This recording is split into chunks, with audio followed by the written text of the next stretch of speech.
Et bonjour à tous, bonjour à toutes, bienvenue dans cet épisode de The Trick Play podcast consacré au Group of Five. On y arrive, ça y est, on est sur l'avant-dernier épisode peut-être de la saison. En tout cas, on est sur la fin de la saison régulière, ça c'est sûr, puisque lundi prochain, il y aura plus de matchs de saison régulière et il restera le Army Navy qui aura lieu après les finales de conférence. Mais là, c'est bon, on est vraiment dans la dernière ligne droite avant les finales de conférence et avant, du coup, le Selection Day qui annoncera les 12 équipes, les 12 premières équipes de l'histoire des playoffs élargis. Salut Geoffrey, comment ça va? Salut Maxence, ça va super et toi? Ça va bien, ça va bien. Malgré la défaite de UCF ce week-end, mais bon, on s'y attendait un petit peu. En vrai, il n'y a plus rien, y a plus rien dans le frigo pour les Knights cette saison-là. Et première saison depuis 2015 sans ball. Pas facile aussi ce week-end du côté des Aggies. Hein. Non, mais une entame de match catastrophique. Mené de 21 points, je crois. Hein. Ouais, Et... 21-0 dans le premier quart. Aïe, ça fait mal ça. Voilà, c'est très difficile de revenir ça. On arrive à aller en overtime. On fait 4 prolongations en overtime et on perd de pas grand-chose. De toute façon, au moment où on n'échange plus que des conversions à 2 points. Un arbitrage absolument catastrophique, mais ça, on a l'habitude en college football et voilà. Après, c'est une défaite moche, mais c'est comme ça. Hein. Et puis, en tant que fan de Texas A&M, on a l'habitude, on les connaît. Il y a eu d'autres choses aussi ce week-end, hein, notamment dans le Group of Five, et on va commencer tout de suite dans le vif du sujet, la fin du rêve. Le rêve qui était d'avoir deux équipes G5 en playoff. Il y avait un scénario il y avait un scénario, et bien ce scénario s'est évaporé très vite. J'ai regardé que le premier quart-temps de Army Navy parce que ça avait commencé à 1h du matin, mais bon, en fait, ça suffisait. Army n'a pas réussi à faire l'exploit. Défaite 49-14 contre Notre-Dame au Yankee Stadium de New York. Et dès le premier quart-temps, il y avait déjà 2 touchdowns d'avance pour Notre-Dame. De toute façon, c'est bien simple. Army a marqué 2 touchdowns dans le match, un par mi-temps, et de l'autre côté, Notre-Dame, à part le dernier quart-temps où il ne marque qu'un seul touchdown, c'est 2 touchdowns par quart-temps, ce qui donne donc ce score de 49-14. On a eu un petit peu le même scénario que contre Navy, dans le sens où il y a eu des erreurs côté Army qui ont quand même permis à Notre-Dame de prendre tranquillement l'avance. Mais il y en a une, pour moi, il y en a une surtout. Il y a une erreur. Le premier drive, Notre-Dame arrive à marquer sur le premier drive. Bon, ça arrive, c'est des choses. Derrière, tu prends un free and out, c'est malheureux, mais par contre, un punt contré immédiatement et Notre-Dame qui récupère la balle avec une superposition de terrain, ça direct 14-0 et ça tue le match parce que Army, c'est pas une équipe qui est capable de lancer, de remonter le score, tout simplement. Ouais, c'est ça, effectivement. Et puis, ce punt là où il y a une incompréhension entre le centre et le punter qui rate complètement la balle. Ouais. Et derrière, c'est trop tard. Le défenseur Bryce Young est déjà sur lui et contre le punt du coup. Et donc après, il commence en goal line hein, tout simplement. Et puis après derrière, troisième down avec Jeremiah Love qui fait un petit saut par-dessus le défenseur. Très joli touchdown. Et puis super match du running back de Notre-Dame, Jeremiah Love, qui marque donc ce touchdown à la passe et qui va marquer 2 touchdowns à la course. Ensuite dans le match, 130 yards au sol en tout. La défense d'Army, on le disait, qui était une des meilleures défenses du pays statistiquement. Puis une des meilleures défenses du pays, hein, simplement, même si c'est vrai qu'on peut toujours dire qu'ils jouaient pas forcément. C'est la première fois qu'ils jouaient une équipe aussi forte dans leur calendrier que cette équipe Notre-Dame. C'est la première fois que Army encaisse plus de 400 yards cette saison. C'est la première fois qu'ils encaissent autant à la course. Enfin bref, autant partout. C'est la première fois aussi qu'ils ne provoquent pas de turnover. J'ai pas regardé tous leurs matchs, mais de mémoire, ils provoquaient au moins un turnover par match. Là, ils en ont pas provoqué un seul. Enfin bref, ils ont été dominés du début à la fin. Et puis c'était même physique. Hein. Physiquement, ça se voyait quoi. Que Non, puis pas lutter. ouais, et puis en fait, avec l'avance de 14-0 que Notre-Dame a pris, ils ont jamais eu besoin de se forcer à lancer la balle. Ouais. Parce que Riley Leonard, c'est un bon quarterback de college football, mais il est juste bon, sans plus. Après, il est très bon à la course, notamment. Ça, il est très bon au sol, mais pour lancer les ballons, il est. Genre, mais le scénario était parfait pour lui. Le scénario était parfait pour lui. Il n'a pas eu besoin de lancer la balle, il n'a pas été forcé, et à partir de là, la différence de physique a fait toute la différence. Enfin, à part, j'en avais parlé vite fait dans le 1-2-6, hein, mais à part Bryson Daly, hein, qui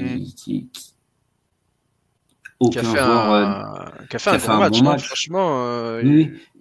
Mais à part Bryson Daly, aucun joueur d'Army était au niveau physiquement. C'est le général Bryson Daly, parce que c'est vrai que c'était le seul à mener ses troupes sur le terrain, en faisant l'analogie militaire, mais c'est un 39 portées, 139 yards, 2 touchdowns, les deux seuls de son équipe, et 26 yards à la passe, 4 sur 8 au niveau des tentatives. Riley Leonard, il a tenté que 5 passes de plus que Bryson Daly, c'est bien pour montrer que franchement, ils n'avaient pas besoin de forcer. Puis il y a même le backup qui est rentré en fin de match, Steve Angeli. Non, voilà, on avait l'espoir qu'Army nous emmène dans une soirée folle, parce que la soirée a été folle en college football, notamment en SEC. Ça, c'est pas le sujet de notre podcast.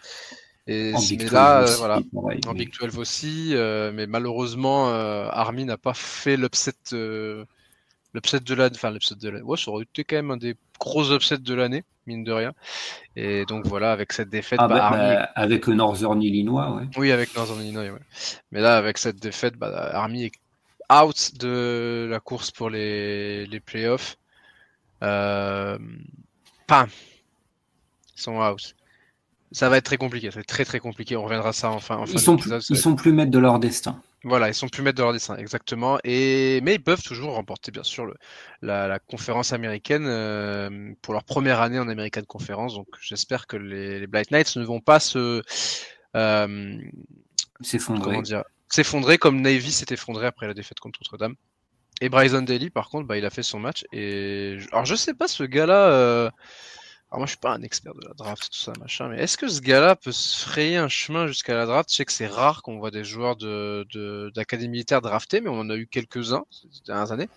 Est-ce qu'un mec comme Bryson Daly pourrait poser la question, voir à Valentin ou Ryan, si c'est un joueur comme ça pourrait peut-être se faire drafter ou tenter la NFL, tu vois, parce qu'il fait quand même une super saison. À la course, il est quand même solide, il enchaîne, ça... Je sais pas, je pose la question comme ça. Ou est-ce que c'est vraiment le système Army qui le met en valeur comme ça?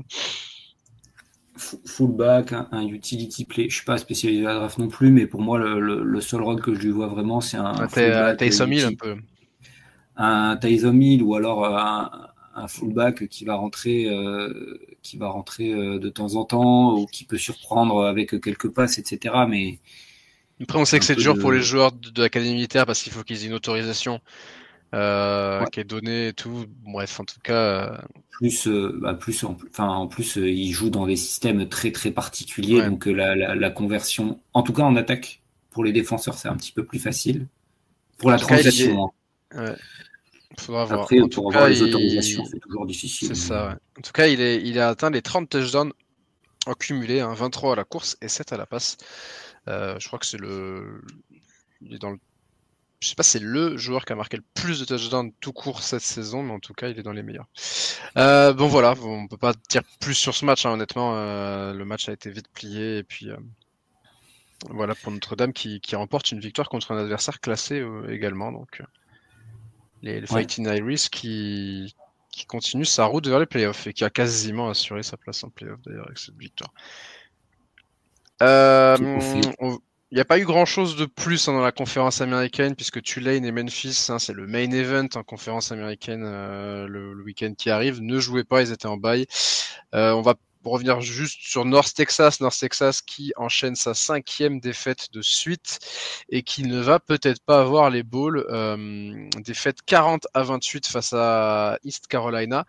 Pourtant, il menait 21-0. Il menait 21-0, 21-0, pardon, il venait 21-7 pardon, à la mi-temps. Ils ont pris un touchdown juste avant la mi-temps et East Carolina, ça a un peu lancé le momentum pour les Pirates, le retour du momentum, puisqu'il y a eu des fumbles, des stops en 4e down, des field goals manqués, ce qui a permis à East Carolina de remonter et de remporter le match 40-28 sur un super match du running back Rajai Harris, notamment 128 yards et 3 touchdowns pour lui au sol. North Texas, donc 5 défaites de suite, c'est compliqué pour eux ils étaient en 5-1, les voilà en 5-6 et avec un Chandler Morris et un D.T. Sheffield qui sont beaucoup moins efficaces également. On voit un peu les limites de l'attaque de North Texas qui s'est complètement qui a complètement disparu là, notamment en seconde mi-temps et puis la défense qui a été porte ouverte tout simplement. Ouais. Et bon, il joue contre Temple, il termine la saison contre Temple, Temple qui a perdu contre UTSA, défaite 51-27. Les Roadrunners valident leur place en bowl dans une saison pas facile quand même pour les Roadrunners. On s'attendait à mieux de leur part, mais voilà, 3e victoire de suite quand même pour eux, mine de rien. Et donc ils vont aller en bowl. Du côté de Temple, l'avenir du programme de football est en suspens après les déclarations de son président John Fry, notamment sur alors si j'ai bien compris sur le stade, puisqu'ils sont dans le stade des Eagles. Il y a beaucoup trop de dépenses apparemment dans ce programme-là par rapport à ce que l'université peut se permettre. Alors si j'ai bien compris, parce que tout était en anglais et tout, mais je crois que je n'ai pas trop raté ma traduction. Bon, en tout cas, il a vraiment émis des doutes sur le financement global de ce programme de football, et vu les résultats actuellement, on peut le comprendre avec Temple qui a viré son coach la semaine dernière notamment. Donc le programme, ça devient compliqué là, le football à Temple. Faut savoir que les programmes du Group of Five, ils sont beaucoup plus dépendants de leur capacité à remplir le stade que sont les programmes de Power 5, Power 4. Attention, les programmes de Power 4, ils gagnent beaucoup d'argent avec leur stade, mais avec les contrats à télé qu'ils ont, ils peuvent se maintenir assez facilement, payer leur staff, payer tout le monde et même alimenter d'autres programmes sportifs que le foot avec les contrats télé. Pour les programmes du Group of Five, il faut remplir les stades et Temple, le stade est trop grand en plus. Le stade est trop grand et ils font à peine plus de 10 000 spectateurs à chaque fois. Ouais, donc ils doivent être à perte à chaque fois, puisque j'imagine qu'ils doivent payer la location du stade, parce que le stade ne leur appartient pas. Enfin, et pourtant, Philly, c'est une ville de sport, mais les résultats médiocres de Temple année après année. Il y a d'autres universités aussi à Philly aussi, donc même si c'est la seule université qui est en FBS. Ouais, mais Penn, ça compte pas vraiment. Oui, mais ce que je veux dire, c'est que les gens s'intéressent pas forcément à Temple aussi parce que c'est Temple et ils ont d'autres alma mater de Philly aussi. Il y a pas mal de fans de Penn State. Après, Philly, surtout en ce moment, les sports professionnels sont assez. Ouais, ça marche bien. Ça fonctionne bien. Le baseball et le football surtout. Mais oui, bon, voilà, ça marche pas pour Temple. Ouais, ça marche pas et voilà, Temple qui donc perd 51-27. Pas grand chose de plus à dire. Et après, au niveau des autres résultats, UAB a battu Rice 40-14 dans le match des mal classés. Un autre match entre mal classés, c'était entre Charlotte et Florida Atlantic, victoire de Charlotte 39-27, et South Florida qui l'emporte contre Tulsa 63-30 et qui valide également sa place en bowl. Voilà. Pour les résultats, c'est un peu anecdotique. On est sur de la fin de saison entre des équipes qui jouent plus rien, des équipes qui veulent juste aller en bowl. Donc voilà pour l'américaine, où de toute façon il n'y a plus aucun enjeu dans les matchs, puisqu'on sait déjà la finale qu'on aura, ce sera Army contre Tulane, mais on reviendra sur les différents scénarios dans les autres conférences. On va passer à la Pac-12. La Pac-2, la Ouais. Pac-12. Avec le seul match de la saison de conférence en Pac-12 qui s'est donc joué à Corvallis, donc sur le terrain d'Oregon State. C'était un peu une finale, hein, puisque le titre 2024 a été attribué au vainqueur de ce match, qui n'est autre que Ah bah non, c'est Oregon State qui l'emporte. Et Ça ouais. a été la grosse surprise du matin en me réveillant de voir qu'Oregon State avait battu Washington State 41-38. Avec les problèmes que l'on connaît chez les Beavers cette saison, notamment au poste de quarterback.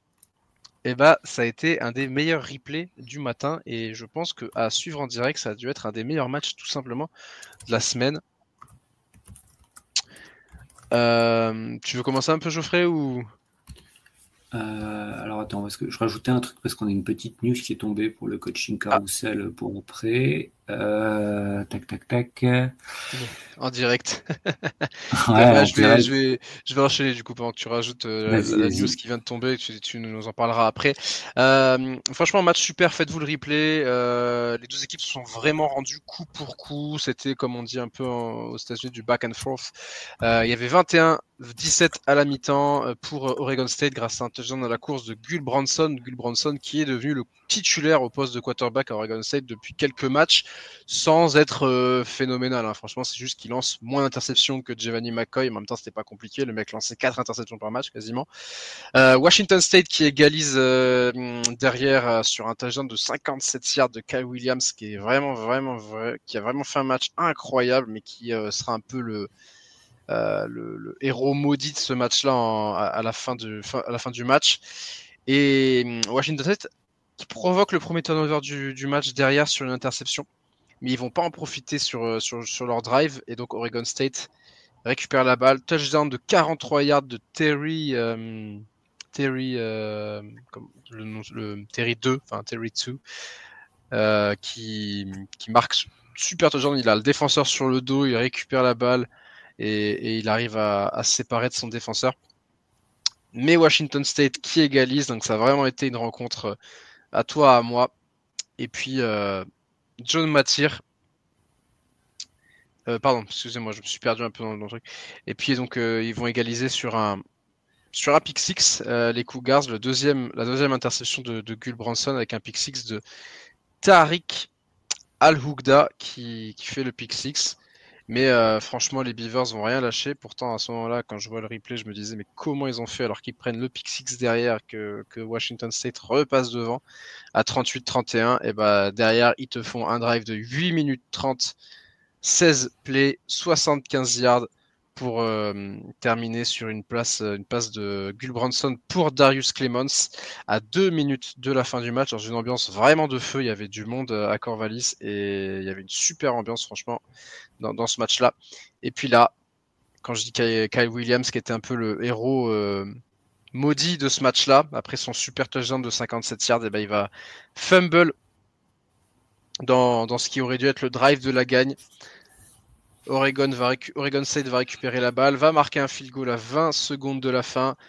On mène donc 41-38, mais Washington State a les armes et les joueurs pour faire en 20 secondes remonter le terrain, sauf qu'ils vont pas y arriver. Et sur la dernière action, ils ont tenté avec la passe pour Josh Meredith qui derrière essaye de la rendre de faire une passe en arrière, des laterals, hein, c'est comme un peu les plays qu'on fait en fin de match quand il reste plus de temps sur le chrono. Et le pauvre Kyle Williams qui va fumble derrière, 2 fumbles pour lui dans les 2 dernières minutes du match qui vont donc clôturer la rencontre, et Oregon State qui l'emporte donc 41-38, envahissement de terrain, célébration de titre puisque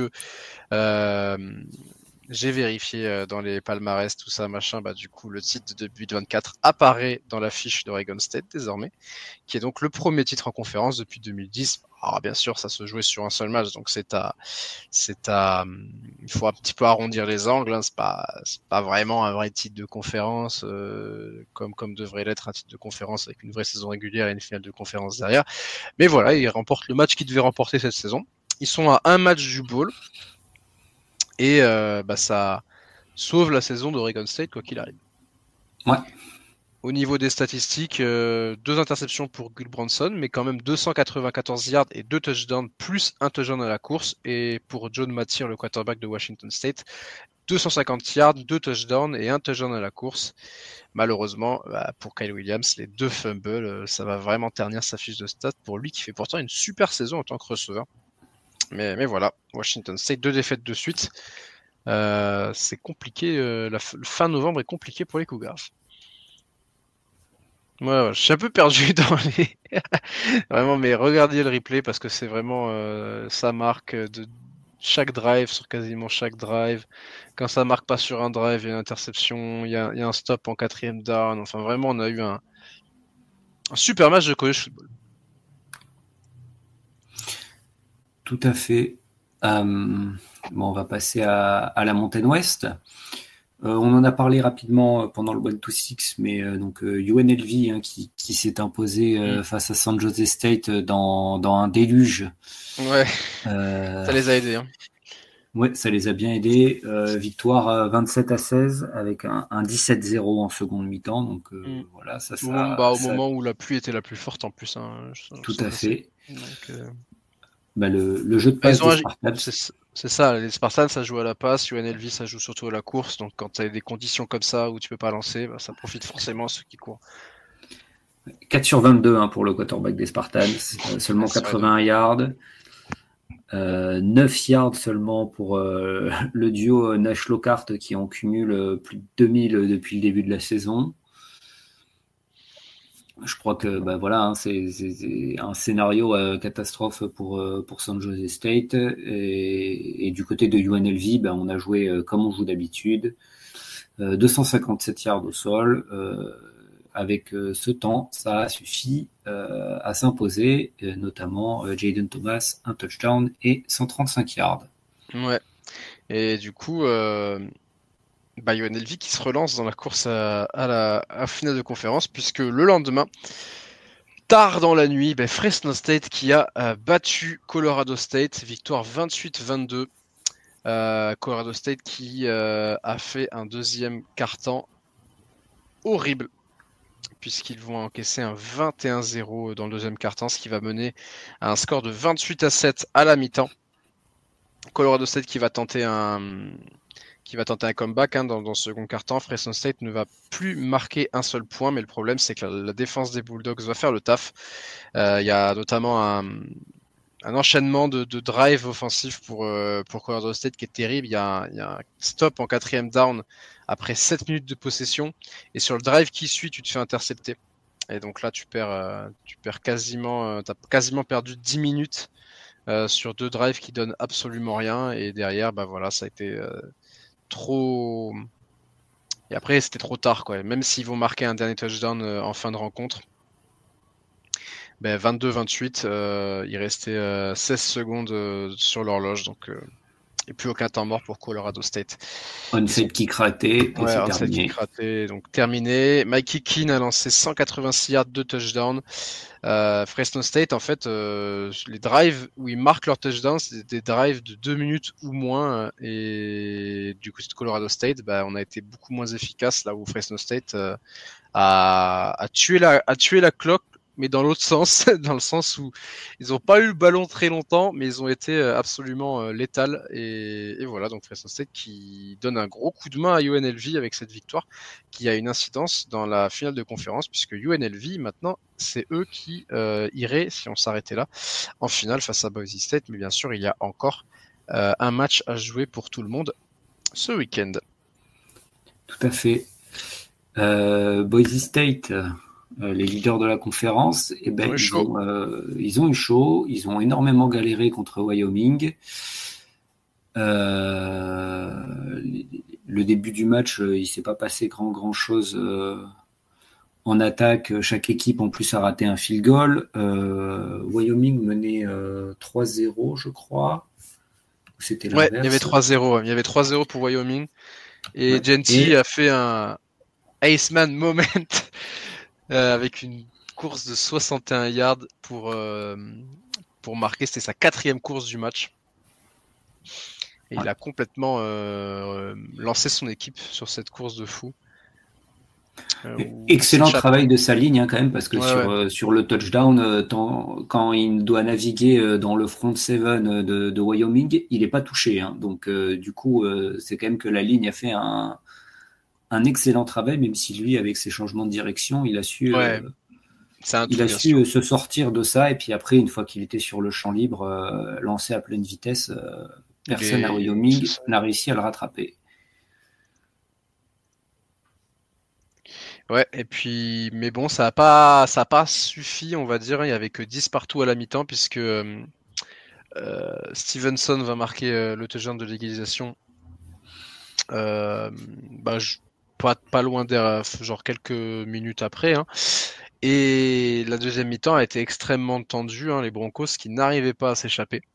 Mais heureusement pour eux, ils avaient un Genty qui était exceptionnel avec 169 yards en 19 courses, qui a permis, notamment sur le drive de la victoire, à Dunbar derrière d'inscrire le touchdown de la victoire sur une petite course de 3-4 yards, ce qui a permis à Boise State de prendre une avance de 17-13, et puis derrière ils ont fait un stop en 4e down face à l'attaque de Wyoming, qui a changé de QB en cours de rencontre, puisqu'Anderson s'est blessé pendant le match. Et puis derrière, ils ont fait le taf tout simplement. Alors, ils se sont fait stopper en 4e down, mais ils ont fait tourner la clock suffisamment longtemps pour ne quasiment laisser aucune chance à Wyoming de revenir, puisque Wyoming récupère la balle sur ses 30 yards, il restait 14 secondes, ils n'avaient plus aucun temps mort, donc autant dire que c'était mission impossible. Et voilà, Boise State qui survit à Wyoming. On l'avait pas vu venir, moi je pensais qu'ils allaient se l'emporter facilement, mais on sait que les matchs dans ces régions en fin novembre, quand tu es déjà bien fatigué de la saison, c'est des matchs pas faciles. Et donc voilà, victoire 17-13 avec un Ashton Genty qui fait un gros match encore une fois, avec 8,9 yards par portée, plus un touchdown de 61 yards, voilà, qui continue de remplir un peu plus le dossier Iceman. Tout à fait. Dans les autres matchs, Air Force qui s'impose face à Nevada 22-19. 0 yard à la passe. C'est la première fois que ça arrive en FBS, qu'une équipe s'impose sans le moindre yard à la passe. Même les académies, aucune, c'est quand même, moi ça m'a surpris quand même en voyant cette set, aucune académie militaire avait remporté un match sans lancer la balle sans réussir une seule passe. C'est quand même une académie militaire qui arrivera en premier, mais c'est assez surprenant. À chaque fois, il devait avoir lancé une petite passe de quelques yards. Et du coup, ça t'empêche de faire ce miracle, cet exploit, on peut dire. Mais voilà, Air Force qui enchaîne sa deuxième victoire de suite, sa troisième victoire de suite même. Ça va mieux du côté d'Air Force quand même. Il termine mieux la saison, en tout cas. Et dernier résultat, Utah State qui s'impose face à San Diego State grâce à un Bryson Barnes qui a remplacé Spencer Petras. Un Bryson Barnes d'exception avec 3 touchdowns lancés à la passe, aucune interception et 193 yards au sol et un touchdown. C'est à se demander, surtout quand on a vu comment il jouait l'année dernière en remplaçant de Cam Rising du côté des Utes. Pourquoi est-ce qu'il n'a pas été titulaire cette saison? Ouais. C'est clair que là, on pourra se poser des questions du côté d'Utah State sur le choix d'avoir gardé Spencer Petras titulaire, parce que il produit. Après, Utah State, c'était surtout la défense aussi qui posait problème. Ouais, mais ce match de Barnes, on se dit que notamment à la course, donc tu gardes la balle plus longtemps, donc tu exposes moins ta défense. Enfin voilà. C'est bien dommage. On va passer à la MAC. Ouais, à la MAC avec un scénario de fou qui nous attend. Mais on va d'abord parler de ce qui s'est passé cette semaine en MAC. On va parler des matchs. Alors déjà, on va parler du merdico. du merdico avec la victoire d'Akron face à Kent State, victoire 38-17 pour les Zips qui Donc laisse Kent State à 0 victoire. Il leur reste plus qu'un match pour ne pas finir la saison Fanny. On parlera de ce dernier match après. C'est très rare quand même de faire un 0-12 en college football. Mais voilà, Kent State n'est plus très loin de ce anti-exploit, si on peut dire. Il y avait un duel après entre l'équipe du Michigan et Western Michigan qui perd son 3e match de suite avec la défaite face à Central Michigan 16-17. Il y a un mois, ils étaient les leaders de la MAC et maintenant ils ne sont plus qu'à 16-14. Ah oui, 16-14. J'ai fait une erreur en copiant le score. Et du coup, Western Michigan, il y a un mois, on était là, putain, ils sont premiers de la MAC, c'est surprenant, tout ça. Et puis bon, finalement, voilà, ils sont maintenant en 5-6 au niveau général, ce qui veut dire que, attention, ils ne pourraient peut-être ne pas voir les bowls en fin de saison. Tout à fait. Et ensuite, on a eu des matchs sans suspense avec nos 3 favoris. Miami qui s'impose tranquillement face à Northern Illinois, 20-9. Pas de performance vraiment remarquable dans ce match. Miami qui a fait le travail face aux Huskies. Pareil pour Ohio contre Toledo, 24-7 avec une deuxième mi-temps 24-0 écrit contre les Rockets. Donc la messe était dite. Tucker Gleason, le quarterback des Rockets, qui a été pas bon pendant ce match. Et Bowling Green qui s'impose face à Ball State 38-13. Encore un gros match de Harold Fanning Jr. 125 yards et un touchdown. Toujours. Harold Fanning qui du coup est devenu le tight end avec le plus de yards à la réception puisqu'il est à 1295 yards sur une saison, tout à fait. Une saison avec 9 touchdowns. Il a le record désormais.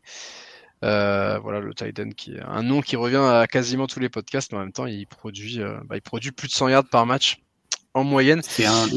C'est un des tout meilleurs joueurs du groupe of five, de toute façon, qu'on soit bien clair. C'est clair. Et son quarterback, Bazelak, en profite bien, puisqu'il est quand même à 2453 yards, le quarterback de Bowling Green, qui franchement, l'ancien quarterback de Missouri d'ailleurs, qui du coup profite bien de sa cible pour monter ses stats.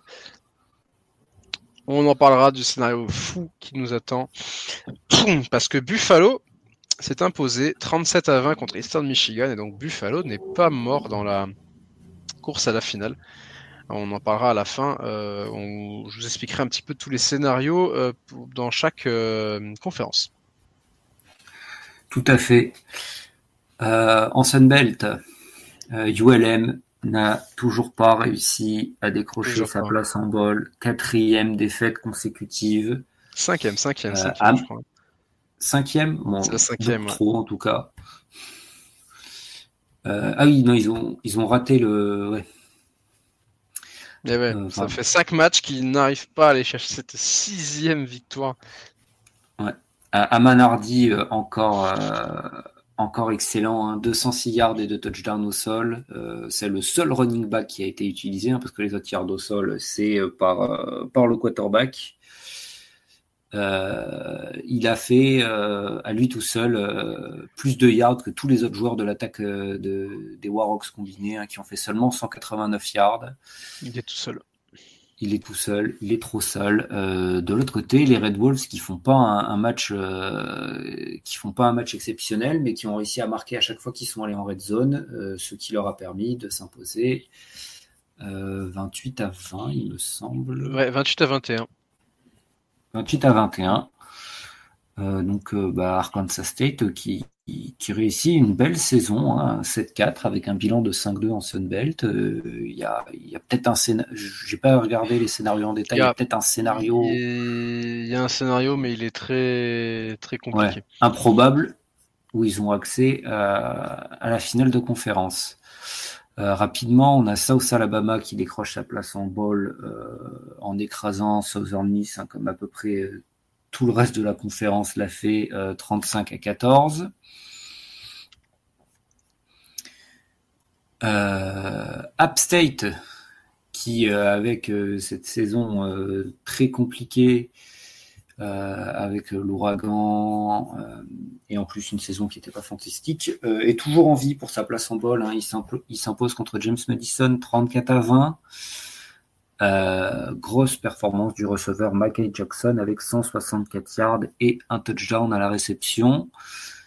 Et donc les Mountaineers qui ont un bilan de 5-5 parce qu'ils n'ont toujours pas de 12e match planifié suite à celui qui n'a pas pu avoir lieu contre Liberty, et c'est possible que ce match-là n'ait pas lieu. Ne se joue jamais, ouais. Ne se joue jamais. Hein. Si App State remporte son match en dernière semaine, ils auront 6 victoires, ils n'auraient pas vraiment d'intérêt à aller jouer un match supplémentaire. Et pour Liberty, de toute façon... oui, les playoffs sont morts pour Liberty, donc au final, je pense que le match... Les playoffs sont morts, donc ils n'ont pas... le 12e match n'a pas d'importance. Parce qu'ils pourraient jouer quand, ce match-là? Genre pendant la semaine de Army-Navy? Soit pendant la semaine... En fait, pendant la semaine d'Army-Navy, il compte à rien. Le seul intérêt, c'est si App State perd son dernier match pour qu'ils puissent arriver en bowl, donc il leur faut ou alors, sixième victoire. Je sais pas s'ils ont le droit. Ils ont peut-être le droit de jouer pendant les finales de conférence, mais bon, un match oui, mais... compte pour rien, quoi. Sauf que on en parlera, mais Liberty sera peut-être en finale de conférence. Oui, non, mais de toute façon. Bon, et après, je vois pas comment ils peuvent programmer ce match. Ils pourraient programmer ça avec une FCS qui fait pas les playoffs. Avec une FCS qui fait pas les playoffs, les équipes ont le droit de jouer un 3e match si elles le veulent. Je crois qu'il y a des conditions où elles peuvent. Une autre équipe de FBS qui voudrait, mais bon, j'y crois pas. Je pense pas qu'ils vont le jouer. Je pense pas que ça arrivera. Voilà. Dans nos favoris pour la finale de conférence, puisqu'ils sont pas qualifiés à coup sûr, mais ils sont quand même bien avantagés. Oui. Marshall bat Old Dominion 42-35 dans un shootout. Les 2 turnovers des Monarchs ont fait la différence, une interception et un fumble, et donc Marshall toujours maître de son destin, et ils iront en finale. S'ils battent James Madison la semaine prochaine, pour eux, le contrat est simple. En tout cas, s'ils veulent maîtriser leur destin, une victoire, ça va le faire. Ouais. Du côté de Louisiana, on a eu chaud au premier quart-temps contre Troy. Ils étaient menés 14-7, mais on a vite remis les points sur les i avec un deuxième quart-temps exceptionnel, avec un 27-0 infligé sur le deuxième quart-temps. Et donc Louisiana qui va s'imposer 51-30 au total, sans son quarterback titulaire, puisque Woolridge est absent jusqu'à la fin décembre. Il pourrait revenir pour le bowl game. Donc ça reste en suspens, mais en tout cas, Fields, le backup, a fait un très bon match, 323 yards, 2 touchdowns, notamment un touchdown lancé à Lance Legendre, l'ancienne star du programme QB1 sur Netflix, qui était un quarterback à l'époque. C'était l'émission avec Spencer Rattler notamment. Eh bien, Lance Legendre qui revit en tant que receveur du côté de la Louisiane, c'est son état, puisqu'il vient de la Nouvelle-Orléans, si je dis pas de bêtises, puisqu'il est buté il fait une bonne saison, honnêtement. 699 yards et 5 touchdowns pour lui cette saison. Donc voilà pour Louisiana qui avait perdu le match la semaine dernière, mais qui a super bien réagi. Il y a également un touchdown sur un retour de kick et 2 interceptions pour Keon Martin, le cornerback des Ragin Cajun. Tout à fait. En CUSA, on avait 2 matchs qui comptaient, qui avaient un rôle énorme à jouer pour les finales de conférence. Et Jacksonville State a fait le nécessaire, eux qui étaient invaincus en conférence, pour être sûrs d'y aller dans cette finale de conférence. Ils se sont imposés face à Sam Houston. J'ai mis 21-17, mais c'est pas 21-11. Non, ils ont gagné 21-11, 21-11 face à Sam Houston. Ouais. Honnêtement, ils ont laissé aucune chance à Sam Houston dans le match. La première mi-temps, il y avait déjà 14-3. Un jeu à la course. Démoli le jeu au sol. Ouais. le jeu à la course. De toute façon, c'est la force de Jacksonville State qui est dans les meilleures équipes du pays à la course. Avec notamment 2 touchdowns de Tyler Huff non, 3 touchdowns de Tyler Huff, le quarterback de Jacksonville State à la course, qui marque les 3 touchdowns simplement. 177 yards en tout pour lui, en 30 portées, des statistiques de quarterback d'académie militaire. Et puis ils ont été excellents, ils ont limité le jeu au sol des Bearcats qui n'a marqué que 11 points. Voilà, Jacksonville State a fait le taf tout simplement et valide sa place dans finale de conférence pour sa 2e saison seulement en FBS. Et l'année dernière, ils auraient dû y aller, mais ils n'étaient pas éligibles. Tout à fait. Maintenant, ils le sont. Il y avait un autre match très important, c'était 1 heure après, à 19h, entre Liberty et Western Kentucky. Les Flames ont couru sur les Hilltoppers, plus de 400 yards au sol, dont 166 yards et 2 touchdowns du running back Quinton Cooley. Donc les Flames qui s'imposent 38-21. Donc 400 yards au sol pour les Flames. Du côté des Hilltoppers, on a lancé 3 interceptions, un fumble perdu par le receveur Keyshawn Johnson. Il n'y a pas besoin d'être un expert en football américain pour comprendre qu'est-ce qui a fait tourner le match en faveur des Flames. Tout simplement, c'est impossible de s'imposer avec 4 turnovers contre une équipe qui fait 400 yards au sol contre toi. Bah, t'as jamais la balle, tu te fais rouler dessus, c'est compliqué. Liberty, du coup, qui a donc une possibilité d'aller en finale de conférence. Après les 2 défaites coup sur coup qu'ils ont subies durant la saison, ils sont toujours là, en tout cas pour remporter leur conférence. Conférence qui continue quand même de montrer qu'elle est la plus faible du pays, puisque à part les 4 que nous venons de nommer, toutes les autres équipes n'iront pas en bowl en fin de saison. Louisiana Tech qui a perdu 35-14 face à Arkansas était la dernière équipe qui pouvait encore espérer aller en bowl, mais la 7e défaite de la saison des Bulldogs donc les enverra en vacances dès lundi prochain. Et puis après UTEP qui affrontait Tennessee et qui s'est fait démolir 56-0 dans les fameux petits matchs Cupcake du mois de novembre pour la Southeastern Conference. Voilà, après au niveau des autres résultats, New Mexico State qui s'impose face à Middle Tennessee. On a eu la même idée. New Mexico State face à Middle Tennessee, 36-21. Et Kennesaw State qui s'impose de peu avec un petit comeback dans le dernier quart-temps, 27-26 contre Florida International. Donc Kennesaw State qui décroche sa 2e victoire en FBS après avoir licencié son head coach. Ouais, mais bon, voilà, ils remportent ce match, ça fait plaisir pour eux en tout cas d'avoir une 2e victoire, mine de rien, c'est pour une équipe qui est vraiment le petit poussé de cette compétition. Je sais pas, peut-être qu'ils pourraient battre Kent State quand même. Parce que Kent State, je pense qu'ils peuvent battre Kent State. Il n'y a vraiment plus rien dans cette équipe. Je pense qu'il y a la moitié de la FCS qui peut battre Kent State aussi. Donc oui, bon ça, oui, bien sûr. Comme la moitié de la FCS peut battre Kennesaw State. Je pense. Peut-être un petit peu. Un peu moins. Ouais, peut-être un peu moins. Les playoffs de FCS d'ailleurs qui commencent le week-end qui arrive.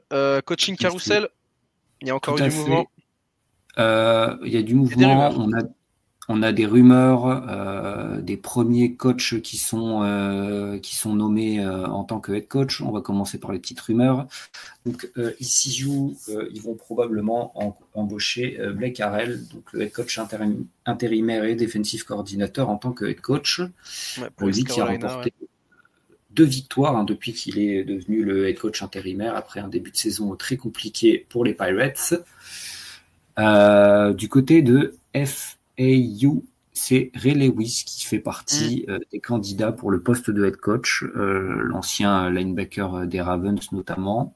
Alors d'ailleurs, je ne suis pas d'accord avec le scénario à la Deion Sanders, parce que Deion Sanders avait entraîné pendant 9 ans en lycée.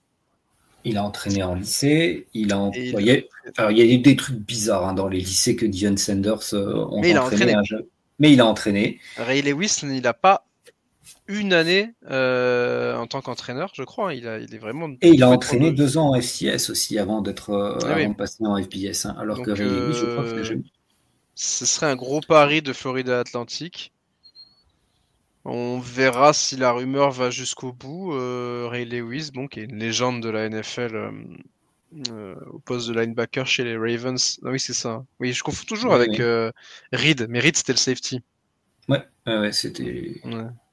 Et ouais, il- le numéro 52, Lewis, qui a été une légende des années 2000 chez les Ravens, donc qui est voilà, comme Deion Sanders, hein, une légende de la NFL au poste défensif. Donc c'est vrai qu'il y a mais les points de comparaison s'arrêtent là parce que le parcours d'entraîneur n'est pas le même du tout.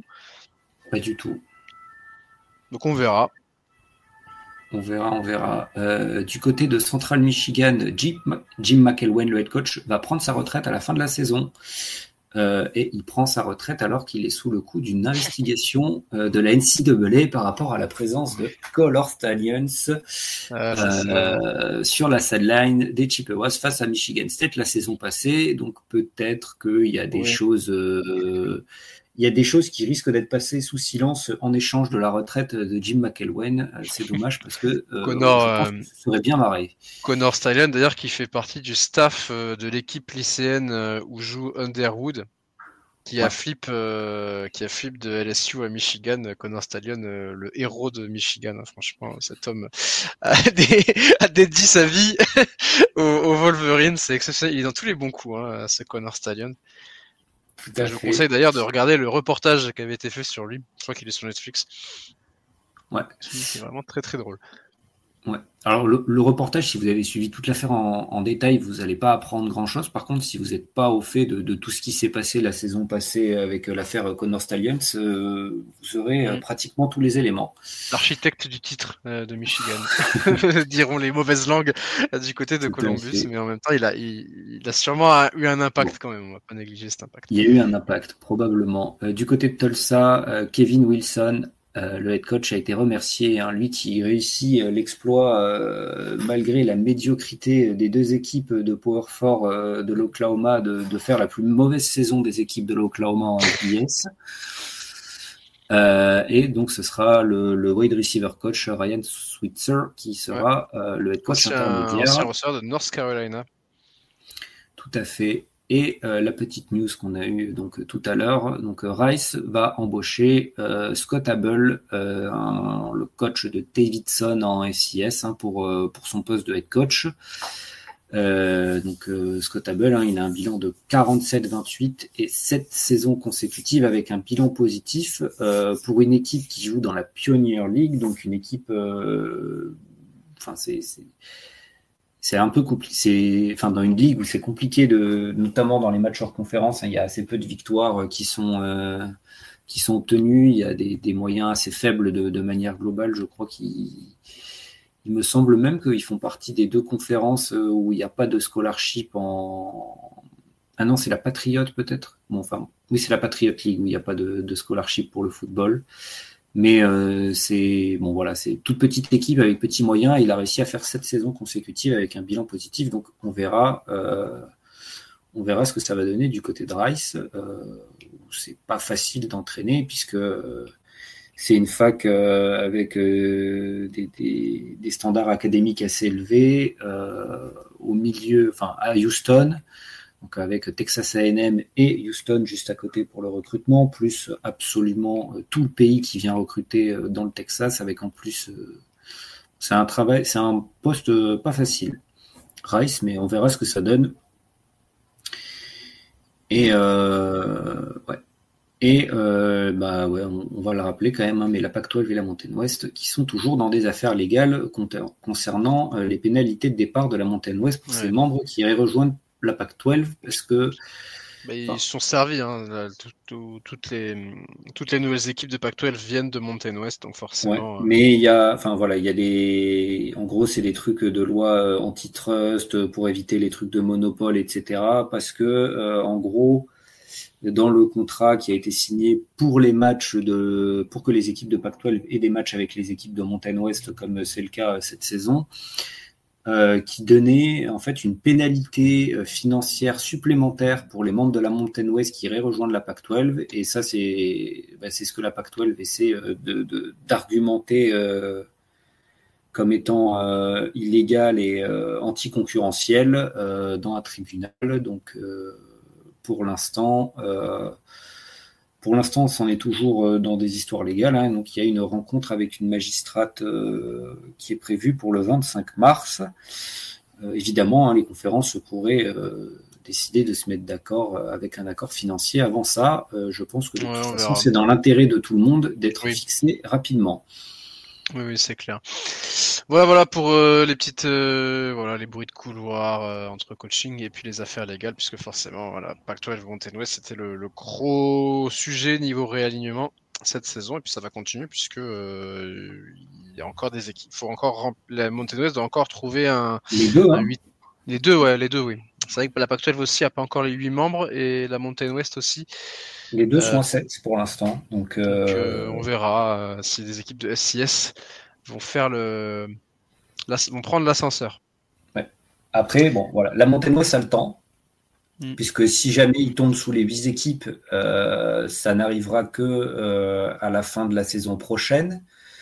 Et s'ils tombent sous les 8 équipes, ils auront à ce moment-là 2 saisons de plus. Donc la Mountain West a 3 ans. Comme ce qu'a la Pac-12 actuellement. Voilà, comme ce qu'a la Pac-12 actuellement. Globalement, la Mountain West a 3 ans pour trouver un 8e membre, alors que la Mountain West, il leur reste 1 an. La Pac-12, il leur reste 1 an pour retrouver quelqu'un, puisque... Il y a des rumeurs autour de, notamment peut-être Texas State, des équipes comme ça aussi. Bon, on verra bien. On verra bien. Pour les playoffs, hein, ça s'est beaucoup simplifié avec la défaite de Army cette semaine. Boise est plus que jamais favori. Ils iront en finale ils iront en playoffs s'ils remportent tous leurs matchs. Il n'y a plus aucun doute là-dessus. Et ils montent au classement encore, hein, parce que les défaites d'Alabama et d'Ole Miss, notamment Indiana, je pense pas qu'ils descendent encore en dessous de Boise, mais voilà, les défaites d'Alabama et d'Ole Miss vont les faire remonter au classement, qui vont gagner probablement 2 places. Ils n'ont gagné qu'une seule au top 25 à la People. Ouais, mais le top 25, c'est... On verra si le comité les fait monter que d'une place. Je pense on verra si le comité sanctionne très lourdement aussi des équipes comme Alabama, mais en tout cas, les deux, c'est des défaites moches. Hein. Oui. Mais ouais, Boise qui est 12e au comité pour le moment, mais le classement sortira ce soir, donc vous l'aurez demain quand vous écouterez ce podcast, vous saurez déjà à quelle position sera Boise State. Mais effectivement, Boise State, s'ils gagnent tout, il n'y aura plus aucun débat possible. Voilà, et ils iront en playoff. 3 équipes ont une petite chance. Army et Tulane, c'est simple. Ils sont en embuscade et ils espèrent une défaite des Broncos en finale de conférence. D'ailleurs, je pense que même ou avant, mais même s'ils perdent à voir. Voilà. En tout cas, ils espèrent au moins une défaite des Broncos, principalement en finale de conférence. Et le vainqueur de l'American, si Army et Tulane remportent leur match la semaine prochaine, le vainqueur de la finale de conférence ira en playoff si Boise perd un match d'ici là. Mais si et Army et Tulane perdent un match et que Boise perd, ce sera probablement UNLV qui aura sa chance pour avoir les playoffs. On verra ce que le comité tranchera, mais voilà, c'est les 4 équipes qui ont une chance réaliste, sachant que UNLV a besoin quand même de beaucoup d'aide des autres programmes. Ouais, ce sont les 4 équipes du Group of 5 qui sont dans le top 25 et du comité et de l'IPPOL, donc qui seront... peut-être qu'Army va peut-être gérer du top 25 du comité, peut-être, mais en tout cas UNLV, Tulane et Boys, c'est sûr, ils seront dans le top 25 du comité ce soir. Et donc, c'est déjà une des premières raisons pour lesquelles ils sont encore dans la course. Au niveau des finales de conférence, parce que là, on va en parler un petit peu, je me suis un peu cassé la tête et puis j'ai trouvé pas mal d'infos intéressantes. On va commencer déjà par l'American. Pourquoi l'American ? Alors, l'affiche, elle est lock. En revanche, le lieu de la finale doit encore être décidé. Selon le règlement de l'American, c'est le mieux classé au comité, donc au ranking du comité qui recevra. Donc, comme Army a perdu contre Notre-Dame et que Tulane n'avait pas joué, Tulane est forcément mieux classé qu'Army, sera forcément mieux classé qu'Army au moment où on commencera les matchs. Tulane qui va jouer contre Memphis, Army va jouer contre UTSA. Si les deux gagnent, ou si, ce sera à Tulane. Si Tulane perd et qu'Army gagne, je pense qu'à ce moment-là, Army sera mieux classé que Tulane et donc ce sera le match sera à Army. Si les deux perdent, alors c'est ce que j'ai lu, ce sera un ordinateur qui pourrait décider de qui a le meilleur bilan global, statistique, tout ça machin, pour savoir qui recevra le match dans cette finale. Pas le bilan de conférence entre jamais en... Et j'ai regardé, en fait j'ai lu dans des articles et tout, et le bilan de conférence ne rentre pas parce qu'ils n'ont pas joué les mêmes équipes et tout machin. Enfin. Ouais, mais Army n'a pas perdu de match et Memphis a perdu. Tulane n'a pas perdu non plus. Ah oui, oui. Pas perdu non plus, donc ils seront à égalité totale. Ouais, non, oui, le bilan de conférence, c'est parce que tu m'as voilà. Non, effectivement, parce qu'ils auront, en fait, quoi qu'il a, en fait, s'ils ont les mêmes résultats, ils auront le même bilan parce qu'ils sont à 7-0 et ils ne sont pas affrontés, donc il ne pourra pas y avoir de tiebreaker entre les deux. Donc voilà. Donc s'ils perdent tous les deux, il y aura peut-être un ordinateur qui décidera de qui recevra. Bon, c'est quand même important dans un match d'être à domicile. On le sait. En Mountain West. Mountain West, c'est le scénario le plus simple. Colorado State sera en finale de Mountain West si il gagne et que UNLV perd contre Nevada. Si UNLV gagne, ce sera UNLV contre Boise State. Et Boise State recevra le match puisque même s'ils perdent, ils ont fini leur match de conférence puisqu'ils jouent contre Oregon State. Donc tout va bien pour Boise State qui recevra ou UNLV ou Colorado State. Mais c'est UNLV qui a son destin entre ses mains. La MAC, la Mid-American Conference, pour l'instant, on va sur une finale Ohio contre Miami, Ohio. Bowling Green. Ah non, pardon, c'est moi. J'ai rien dit. Non, oui. Mais vous... Alors, il y a un match entre Miami, Ohio et Bowling Green. Le vainqueur de ce match sera en finale. Ohio sera en finale en cas de victoire contre Ball State. Ça, on est d'accord. Miami, Ohio peut se qualifier si Ohio perd et que Buffalo, qui joue contre Kent State, perd également. Bowling Green peut se qualifier en cas de défaite si Ohio perd et que Buffalo perd. En gros, le perdant du match Bowling Green-Miami, il va espérer que Ohio et Buffalo derrière perdent également. Buffalo a besoin de gagner, a besoin que Bowling Green gagne et que Ohio perde pour aller en finale. Donc tout n'est pas perdu encore pour Buffalo. Ils peuvent encore espérer aller en finale, mais il faut qu'il y ait beaucoup de scénarios qui se mettent en place. Il y a un scénario, enfin, dans tous les cas qui existent, il y a un scénario pour eux qui existe, alors que les autres,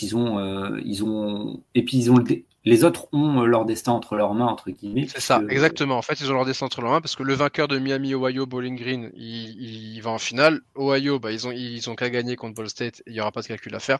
Et c'est après le perdant de Miami, Ohio, Bowling Green, il regardera ce qui sera passé dans les autres matchs. Et puis Buffalo, eux, il faut beaucoup de choses. En Sunbelt, on est sur des divisions. Louisiana et Marshall seront qualifiés s'ils gagnent leur match. Dans la division Est, Georgia Southern doit gagner contre App State et espérer une défaite de Marshall. Du côté de l'Ouest, South Alabama est dans le même scénario. Ils doivent gagner contre Texas State et espérer une défaite de Louisiana. Arkansas State ne peut plus se qualifier. Car en cas d'égalité à 3 entre Louisiana, South Alabama et Arkansas State, on prend les résultats entre les trois équipes et Arkansas State est derrière dans ce cas-là. Donc Arkansas State, malgré la possibilité de remporter le titre de division, en tout cas de partager le titre de division avec les deux autres, ne pourra pas se qualifier pour la finale de conférence. Ils ne peuvent plus. Voilà, et puis en conférence USA, pour l'instant on se dirige vers Liberty contre Jacksonville. Jacksonville State est qualifié et va recevoir quoi qu'il arrive, même s'ils perdent le dernier match. Liberty doit gagner contre Sam Houston pour se qualifier, donc c'est eux qui ont leur destin entre leurs mains. Pour Sam Houston et Western Kentucky, il faudra espérer une victoire Et alors dans le cas de Sam Houston, il faudra gagner contre Liberty et espérer que Western Kentucky perde. Et dans le cas de Western Kentucky, il faudra gagner contre Jacksonville State et espérer que Liberty perde. Donc voilà un petit peu tous les scénarios donc pour les finales de conférence. J'espère que j'ai été clair. Et puis si c'est pas le cas, vous réécoutez la séquence que je viens de faire.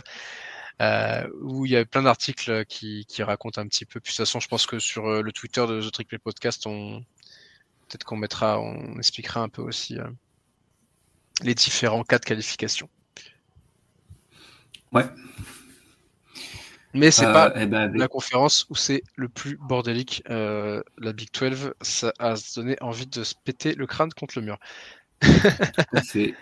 Et du coup, avec tous ces matchs qui vont avoir des importances pour les finales de conférence, il y a une semaine du coup pour le Group of Five avec beaucoup de matchs à noter qui auront donc une importance pour les playoffs. Et ça va commencer donc dans la nuit de mercredi à jeudi à 1h du matin avec Kent State qui se déplace à Buffalo.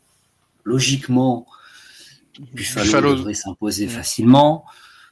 Kent State être à 0-12. Dans le scénario en attente. Dans le scénario de Buffalo, c'est pas leur match le plus compliqué. Clairement, ça devrait le faire. Vendredi à 1h30, c'est le main event de l'American Conference avec la réception avec Tulane qui reçoit Memphis. On pensait que ce match aurait des incidences pour la qualification en finale. Bon, finalement, Memphis a paumé 2 matchs en route. Mais ce match a une importance pour, comme on vous l'a dit, du coup, qui recevra en finale. Ce sera vendredi à 1h30 du matin. On est une semaine de Thanksgiving. Donc, on joue vendredi dès 18h.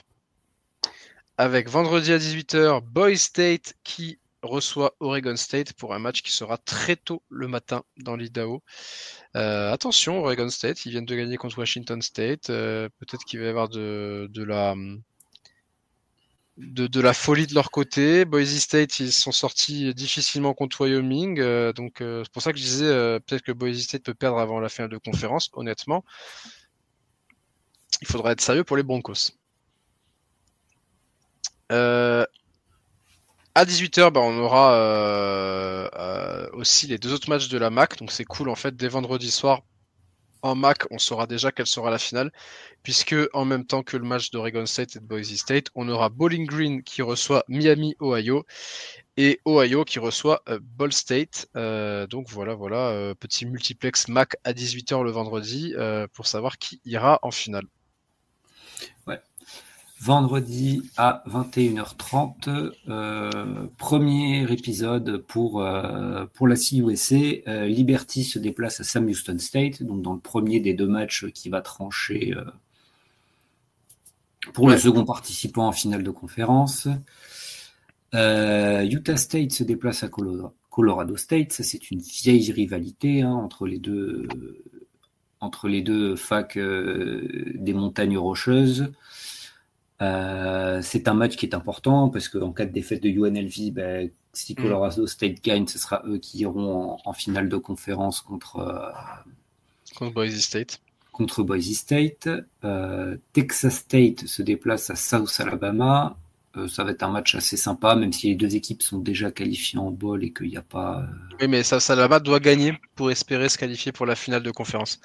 Ah oui, c'est vrai, il y a ce scénario-là, j'avais oublié. Si Louisiana perd.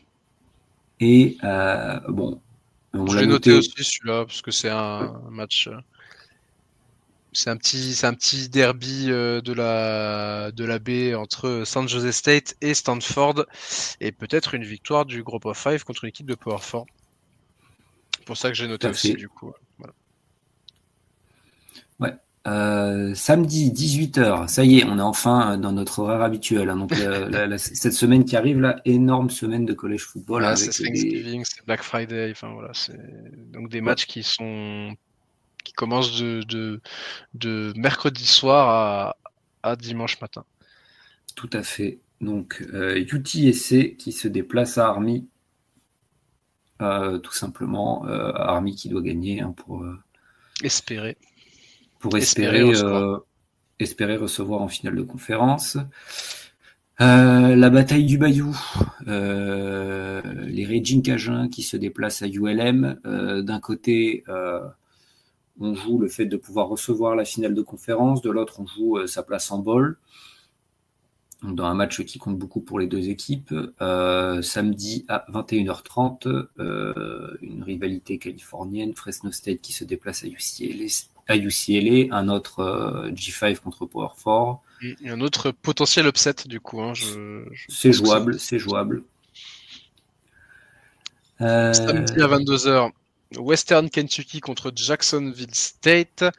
Voilà, les Hilltoppers qui reçoivent le leader de la conférence USA pour espérer se qualifier, mais sachant que tout dépendra du résultat qu'il y aura eu la veille, bien sûr. Dimanche à minuit, Georgia Southern qui reçoit App State. Ce match-là aura peut-être plus aucune incidence pour la qualification en Sun Belt, puisque ça dépendra du résultat de Marshall, que j'ai pas noté d'ailleurs. Marshall, j'ai complètement oublié de les noter. Je vais le faire maintenant. Marshall, ça joue. Marshall, ça joue dimanche à 2h du matin contre James Madison.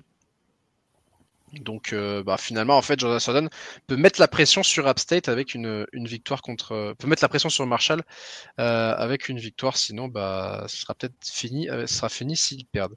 En même temps, à 2h du matin, en même temps que ce match entre Marshall et James Madison, on aura UNLV qui reçoit Nevada. UNLV, pareil en fait, si Utah State gagne contre Colorado State la veille, ce match-là comptera pour du beurre pour eux.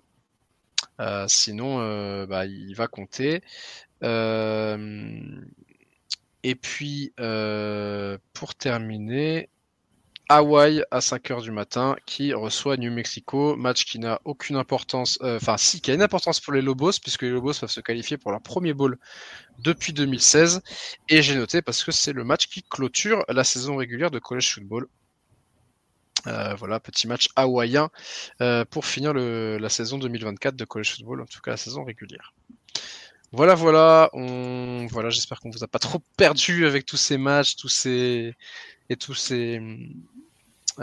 scénarios-là, mais tout ce que vous devez retenir, c'est qu'on en saura beaucoup plus lors du prochain podcast, puisqu'on débriefera ce qui se sera passé.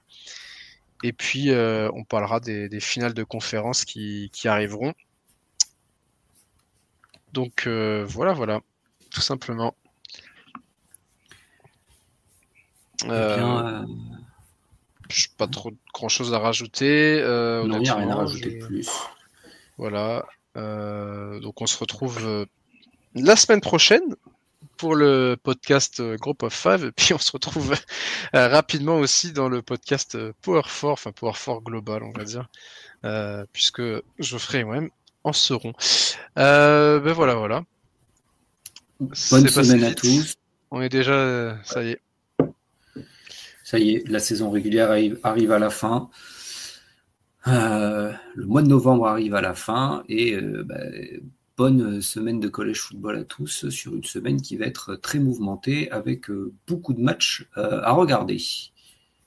Salut tout le monde. Salut tout le monde.